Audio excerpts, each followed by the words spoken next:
우리 계속해서 하나님을 말씀을 통해 묵상하고 있습니다. 첫 번째 우리가 묵상했던 하나님은 어떤 하나님이셨죠? 언약의 하나님. 언약의 하나님. 그 하나님이 또한 영원하신 하나님이십니다. 그분께서 우리를 사랑하시고 또 그 하나님이 영광의 하나님이시고 우리가 묵상을 했습니다.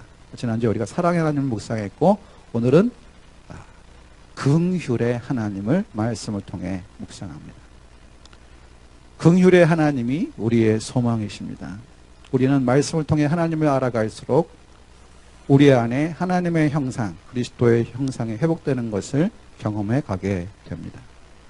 말씀을 통해 하나님을 알아가실수록 하나님과의 교제가 깊어지시기를 바랍니다. 그리고 말씀을 통해서 깨닫게 하시고 우리의 마음을 움직이시는 감화가 터치라면 감동은 움직입니다. 말씀을 들을 때 주의 성령께서 우리의 마음을 만지시고 움직이셔서 하나님을 향한 뜨거운 마음으로 기도할 수 있는 기도의 밤이 되기를 바랍니다. 우리의 가치관과 정의의 기준, 무엇이 옳은가, 이거의 기준은 문화의 지배를 받습니다. 예를 들어 이혼 문제를 생각해 볼까요? 가족의 가치를 중요시하는 농경 문화에서는 이혼은 금기로 여겨졌습니다. 그런데 개인의 행복을 더 중요하게 여기는 개인주의가 발달하면서 이혼을 개인의 선택으로 보게 되었습니다. 문화에 따라서 정의에 대한 가치관도 달라지는 것을 보게 됩니다. 우리는 문화의 영향 아래에 있고 문화는 종교의 영향을 받습니다. 왜냐하면 종교는 무엇이 중요한 것인지를 우리에게 설명해 주기 때문입니다. 종교를 한문으로 풀면 클 종자의 가르침 교자예요. 우리 인생의 큰 문제들에 대해서 많은 사람들이 생각하는 큰 가르침을 인간이 만든 종교의 개념으로 설명할 수 있습니다. 그러므로 하나님을 믿지 않는 신의 존재를 부정하는 무신론자가 자기 나름대로 가치관과 정의의 기준, 무엇이 옳은가를 생각하는 기준을 갖고 있다면 자기도 모르는 사이에 신의 존재를 인정하는 것이다. 하나님의 긍휼에 대해서도 마찬가지입니다. 전통적인 유교 문화권에서는 긍휼의 하나님이 죄인들을 너무 쉽게 용서해 준다고 생각하기 때문에 거부하는 사람들이 있습니다. 우리처럼 서구화된 현대 문화권에서는 긍휼의 하나님이 회개하지 않는 죄인들을 지옥에 보내기 때문에 거부하는 사람들도 있습니다. 성경의 하나님을 인간이 살고 있는 문화권에 따라서 너무 너그럽다 또는 너무 편협하다 이렇게 이유를 대면서 거부합니다. 이렇게 인간의 문화와 종교의 지배를 받는 신은 인간이 만들어낸 신은 구원의 하나님이 아닙니다. 인간이 만들어낸 신이 아니라 인간을 창조하신 하나님만 우리를 구원할 수 있는 줄로 믿습니다. 창조주가 구세주이시면서 구세주께서 심판주이신 것입니다. 하나님의 형상을 따라 지음받은 우리의 영혼은 성경을 통해서 자기를 알리신 성경의 하나님을 갈망하고 있습니다. 오늘 말씀의 제목이 좀 어려우실 수 있어서 풀어드릴게요. 긍휼이란 무엇인가? 긍휼이 한문으로 보면 어려워 보이는데 뜻은 쉽습니다. 불쌍히 여길 금자에 불쌍히 여길 쉴자. 그러니까 한 번 불쌍히 여기는 것이 아니라 불쌍히 여기고 또 불쌍히 여기는 것을 말합니다. 불쌍히 여겨서 자비를 베푸는 것. 성경에서는 하나님의 인애, 헤세드로 번역되기도 했는데요. 가족 간에 불쌍히 여기는, 측은히 여기며 돌보는 사랑을 의미하기도 합니다. 그리고 요나서에서는요. 긍휼은 죽게 된 것을 불쌍히 여겨서 인자한 사랑을 베풀어 살 길을 열어주는 자비로 나타나고 있습니다. 오늘 말씀을 통해서 긍휼의 하나님을 만나시고 하나님의 긍휼 가운데 우리의 삶이 회복되고 치유되며 우리도 그 긍휼을 베풀 수 있는 긍휼의 사람으로 변화되시기를 바랍니다. 성경에 말씀하고 있는 하나님의 긍휼은 어떠합니까? 1절, 2절 말씀을 보면 하나님의 긍휼은 우리의 미움보다 크다는 사실을 발견하게 됩니다. 본문의 선지자 요나는 주전 722년에 조국 이스라엘을 멸망시킨 아수르, 세계에서는 사실 이제 아시라로 되어 있는데요. 그 수도인 니느웨, 오늘날 이라크의 모술 지역입니다.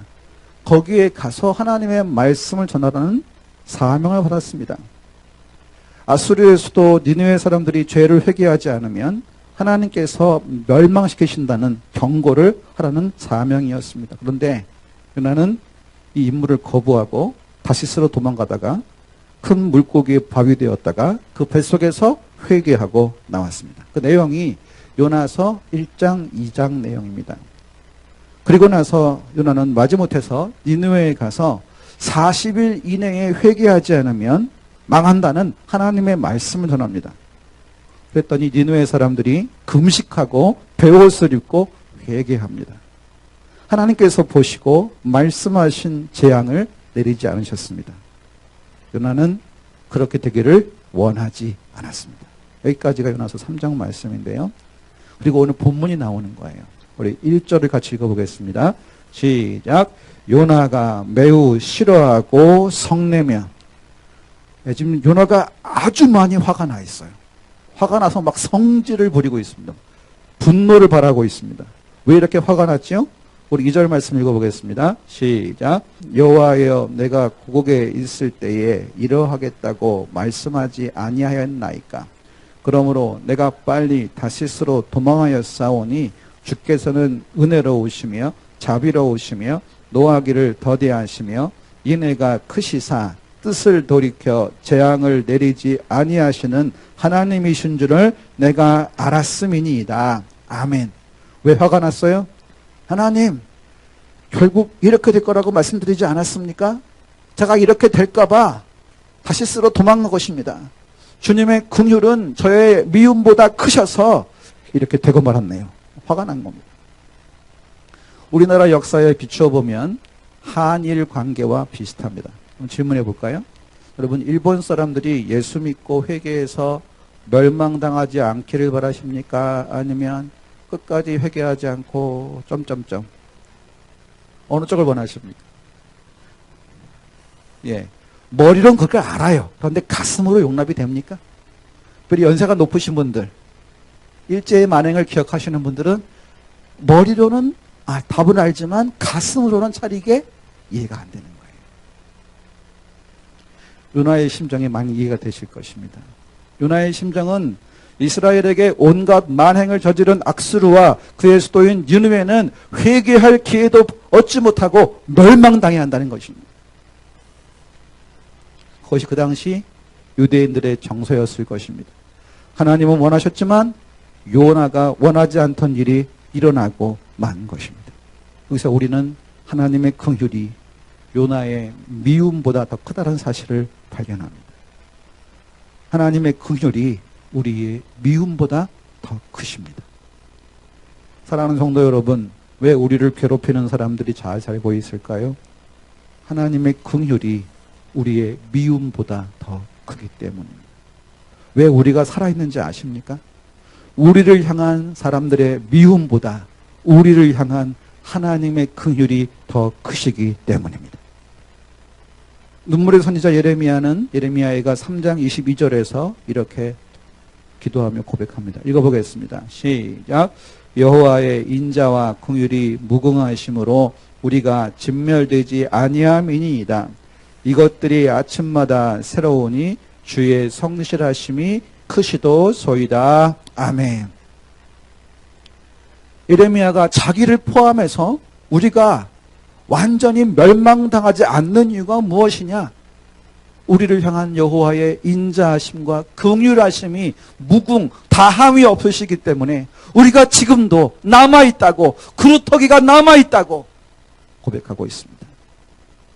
그 무궁한 주의 인자와 긍휼이 아침마다 새로워서 우리를 구원하시겠다는 하나님의 언약에 근거하여 하나님이 우리를 또 불쌍히 여기시고 또 불쌍히 여기셔서 주의 인자하심이, 주의 온유하심이 우리의 믿음을 지금까지 인도해 주신 줄로 믿습니다.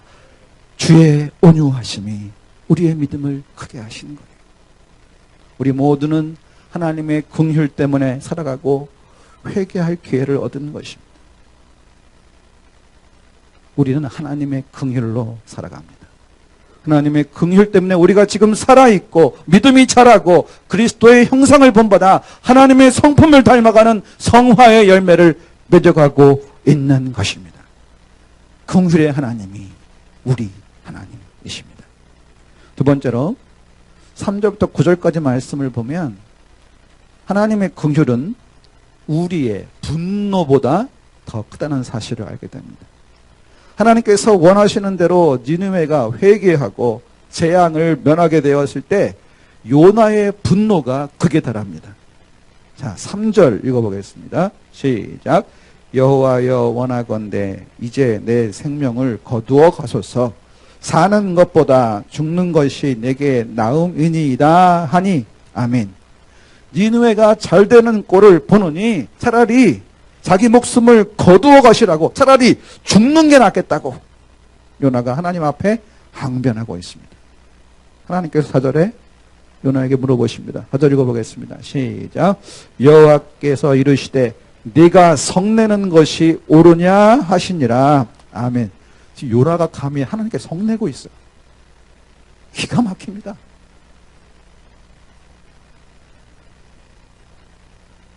하나님은 요나에게 그렇게 분노하는 것이 옳으냐고 반문하시는데 5절에 보면 요나가 대답을 하지 않아요. 대답하지 않고 니느웨에 초막을 짓고 니느웨가 어떻게 돌아가나 두 눈을 시퍼렇게 뜨고 좀 보고 있는 거예요. 요나가 하나님과의 대화를 거부하고 있습니다. 하나님 마음대로 해보시라는 거예요. 6절에 보면 하나님은 요나를 위해서 박넝쿨을 자라게 하셔서 박넝쿨 잎으로 요나를 햇빛에서부터 보호해 주십니다. 요나가 그 박넝쿨 때문에 크게 기뻐했습니다. 7절에 보면 하나님께서 또 준비하신 게 있어요. 하나님이 준비하신 벌레가 그 박넝쿨을 먹어서 박넝쿨이 시들어 버렸어요. 8절에 보면 하나님이 또 준비하셨어요. 하나님이 준비하신 뜨거운 통풍과 따가운 햇빛으로 요나가 기절할 지경이 됩니다. 8절 하반절에 보면 요나가 하나님 앞에 입을 엽니다. 하나님, 차라리 죽는 게 낫겠습니다.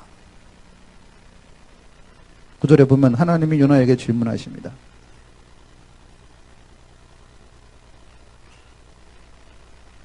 그리고 9절에 뭐라고 질문하시죠? 네가 박넝쿨이 말라 죽은 것 때문에 성나는 것이 옳으냐? 라고 대답합니다. 내가 성내다가 죽어도 나의 분노는 정당합니다. 10절에 보면 하나님의 유머가 나타납니다. 니느웨 사람들이 안 죽은 것 때문에 죽도록 분노하던 요나가 박넝쿨이 죽은 것 때문에 또 죽도록 분노합니다.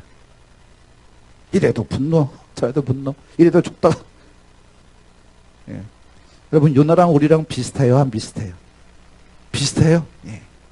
조금만 안 맞으면 죽어, 살아, 죽어, 살아, 막 이러면서. 감히 하나님께. 요나가 하루 사이에 박넝쿨을 아끼게 되었기 때문입니다.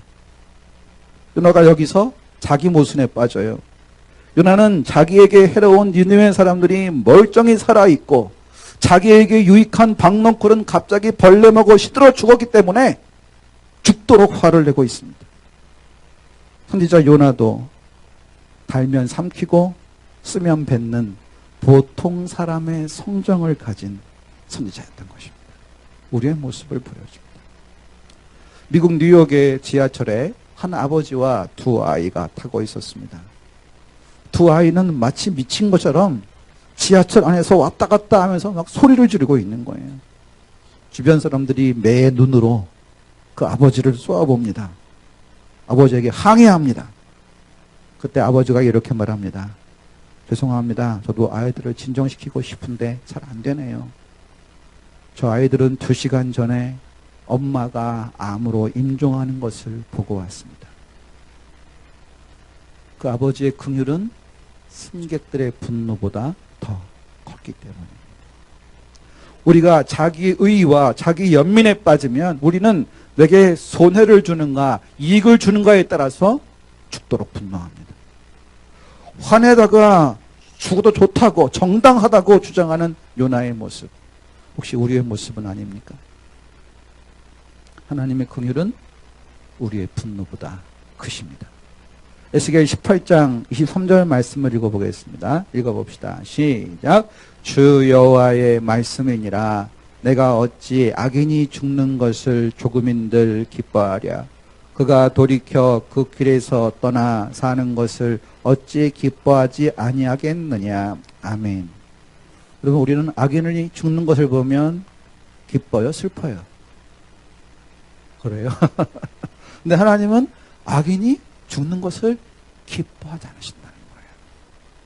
우리 하나님만이 홀로 선하신 줄로 믿습니다. 그 하나님의 자녀답게 우리도 우리의 분노보다, 우리의 미움보다 크신 주의 긍휼로 인해 우리도 우리를 핍박하는 사람들을 위하여, 우리를 학대하는 사람들을 위해 기도하고 축복할 수 있는 하나님 아버지를 닮아가는 자녀들이 되어야 할 줄로 믿습니다. 세 번째로 11절에 보면 하나님의 긍휼은 우리를 변화시킵니다. 하나님은 자기 모순에 빠져있는 요나에게 말씀하십니다. 우리 10절을 읽어보겠습니다. 10절 읽어봅시다. 시작.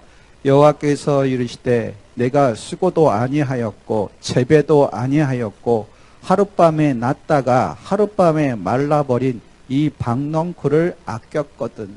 자, 여기서 요나는 박넝쿨을 농사짓지 않았습니다. 씨를 뿌리지도 않았고 키우지도 않았어요. 아무 관계가 없어요. 아무 관계가 없는 박넝쿨 잎이 햇빛을 가려줬기 때문에 요나가 아꼈던 것입니다. 그런데 그 아무 관계도 없는 자기에게 유익만 됐던 박넝쿨이 벌레 먹어 시들어 죽으니까 죽도록 화가 났죠. 자, 그러면 11절 말씀 읽어보겠습니다. 시작.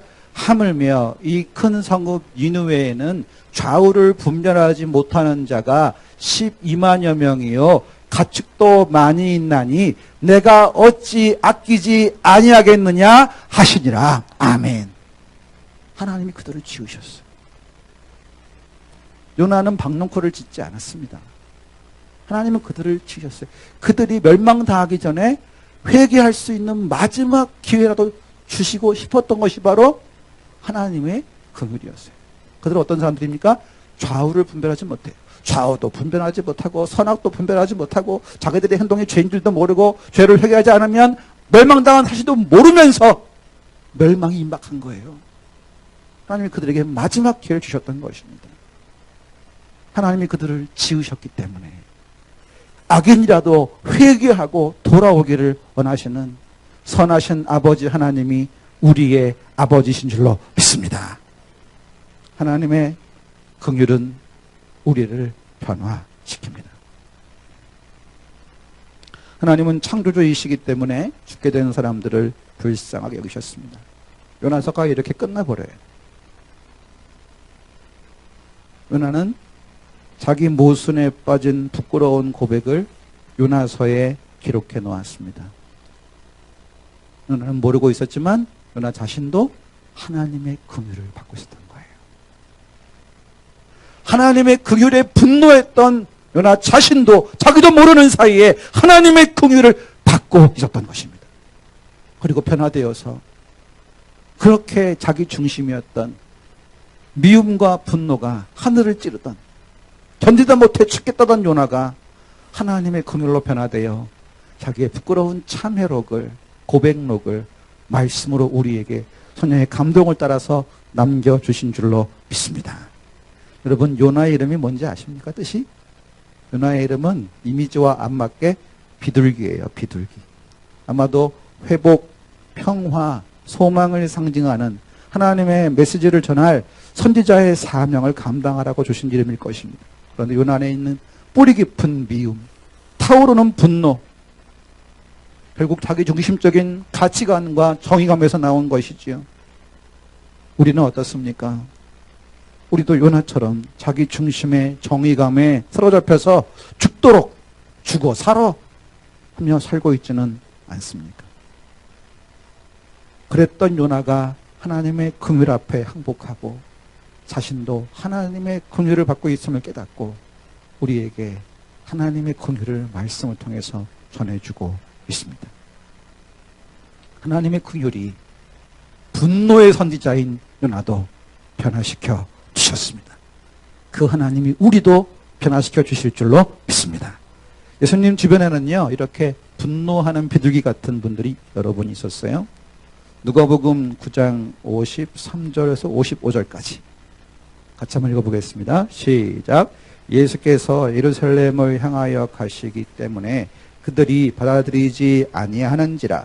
제자 야고보와 요한이 이를 보고 이르되 주여 우리가 불을 명하여 하늘로부터 내려 저들을 멸하라 하시기를 원하시나이까. 예수께서 돌아보시며 꾸짖으시고. 아멘. 야고보와 요한은 형제인데요.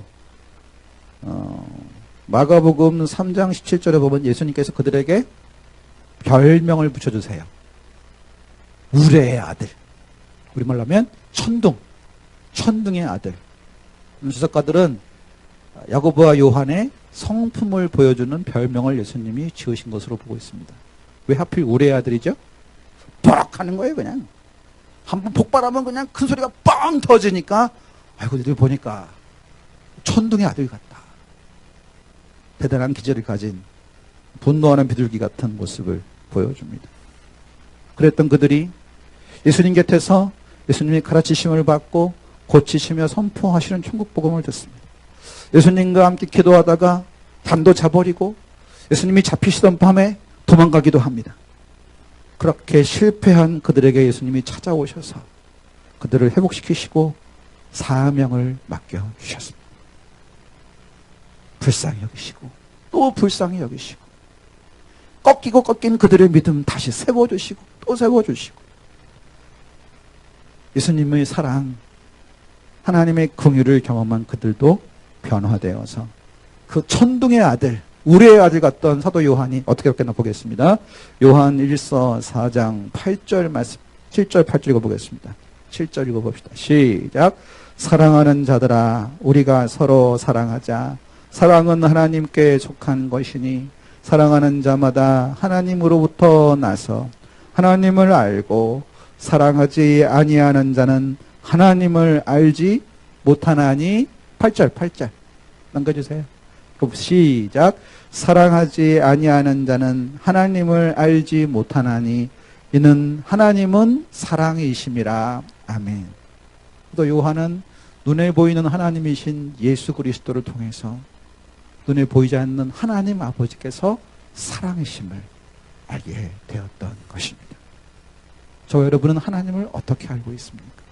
저와 여러분은 하나님은 저와 여러분을 사랑하시되 독생자 예수 그리스도를 십자가에 달려 죽게 하심으로 우리의 죄를 다 해결하신 거룩한 사랑의 하나님이심을 믿으시길 바랍니다. 그 거룩한 사랑이 우리를 변화시키는 거예요. 천둥 같은 우레의 아들 요한이 사랑의 사도, 사랑의 장로가 되었습니다. 분노하는 비둘기, 싸움 닦았던 사람들도, 요나도, 야고보와 요한도, 사도 바울도 성령님께서 예수님의 긍휼을 깨닫게 하사 변화시키셨습니다. 이들을 변화시키신 성령께서 우리가 읽고 있는 성경의 원저자이시며 오늘도 은혜를 사모하는 심령으로 주의 말씀 받는 우리의 심령 가운데 성령께서 새 일을 행하시는 줄로 믿습니다.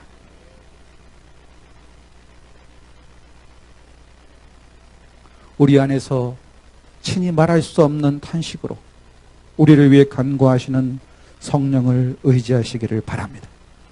나를 향한 주님의 긍휼, 그 긍휼에 감사하여 이런 사람도 예수 믿을 수 있나요?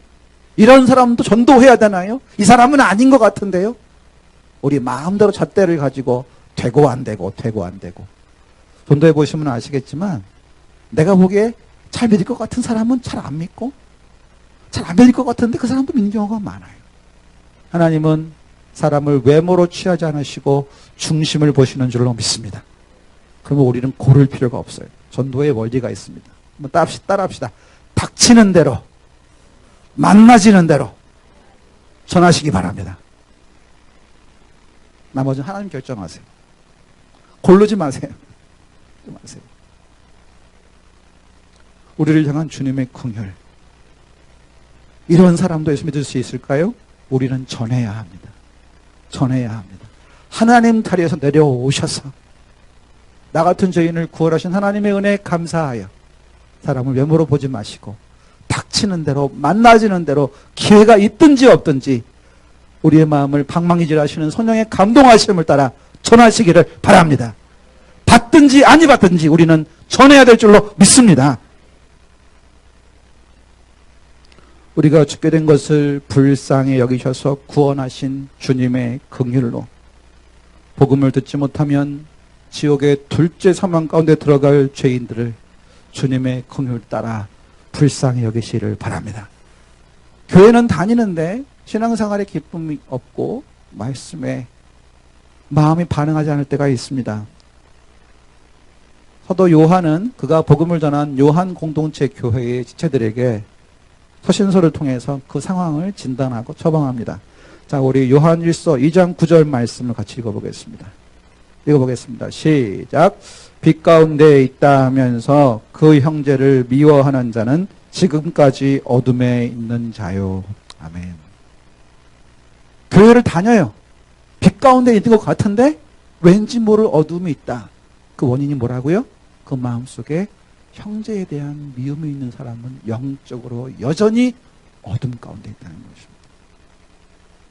미움을 품고 있으면 사랑의 하나님이 보이지 않습니다. 기도가 막힙니다. 성령의 충만을 경험할 수 없습니다. 미워하는 사람을 보내시고 하나님의 임재와 사랑과 성령 충만을 받으시기를 바랍니다.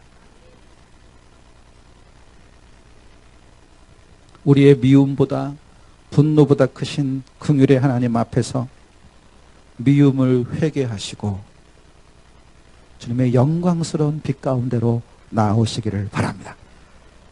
지난주일 당회장 목사님께서 말씀을 전하셨던 것처럼 온전한 11조를 하나님께 드려야 합니다. 말라기서 말씀을 보면 11조와 봉헌물을 온전히 드리지 않는 것은 하나님의 것을 도둑질하는 것이라고 말씀하고 있어요. 자신을 돌아볼 때 우리가 하나님의 것을 얼마나 많이 손댔습니까? 이 기도만 들어주시면 어떻게 지나보면 그것이 부도수표였고 우리는 기도를 하고 까먹었는데 잊어버렸는데 하나님은 그것을 기억하시고 응답해 주셨는데 어느 날 갑자기 불현듯 응답하신 하나님에 감사하며 깨달았을 때도 감사를 잊어버리고 그렇게 지나온 적이 얼마나 많았습니까? 그럼에도 불구하고 우리가 이 자리에 나와 있는 것은 하나님이 우리를 불쌍히 여기시고 또 불쌍히 여기시고 또 불쌍히 여기셔서 여기까지 온 줄로 믿습니다. 그 하나님의 긍휼을 우리가 알고 있다면 이제는 하나님의 것을 하나님의 것으로 돌려드려야 할 줄로 믿습니다. 11조는 남은 것이 아니라 첫 것입니다. 남은 것을 드리는 게 아니라 첫 것을 뚝 떼서 드려야 되는 거예요. 왜요? 성경은 첫 것은 전체를 대표하는 것으로 봅니다. 11조는 내가 가진 모든 것을 하나님이 주셨음을 인정하고 감사하며 나머지도 하나님의 영광을 위해 사용하겠다는 결단하는 신앙 고백입니다. 하나님은 우리를 위해서 독생자 예수 그리스도를 주셨습니다. 하나님은 우리에게 전부를 주셨습니다. 복음은 우리에게 전부를 줍니다. 그러면 우리는 하나님께 얼마를 드려야 되겠습니까? 하나님이 우리에게 예수 그리스도 안에서 전부를 주셨다면 우리도 예수 그리스도 안에서 전부를 드릴 수 있는 날이 속히 오게 되기를 바랍니다. 우리는 주님께 어떻게 무엇을 얼마나 드려야 되겠습니까? 하나님의 긍휼의 열매가 바로 저와 여러분입니다. 그 긍휼을 받은 자로서 우리도 주님을 닮아가는 긍휼의 사람이 되어서 우리의 개인적인 미움이나 분노의 문제가 해결되고 하나님의 긍휼로 우리의 마음속에 있는 뿌리 깊은 미움과 분노가 녹아내려서 우리의 대인관계와 우리의 삶을 통해 하나님의 긍휼을 이웃들이 보게 될 수 있기를 소망합니다. 이 시간 찬송가 259장 부르시면서 기도로 나아가겠습니다.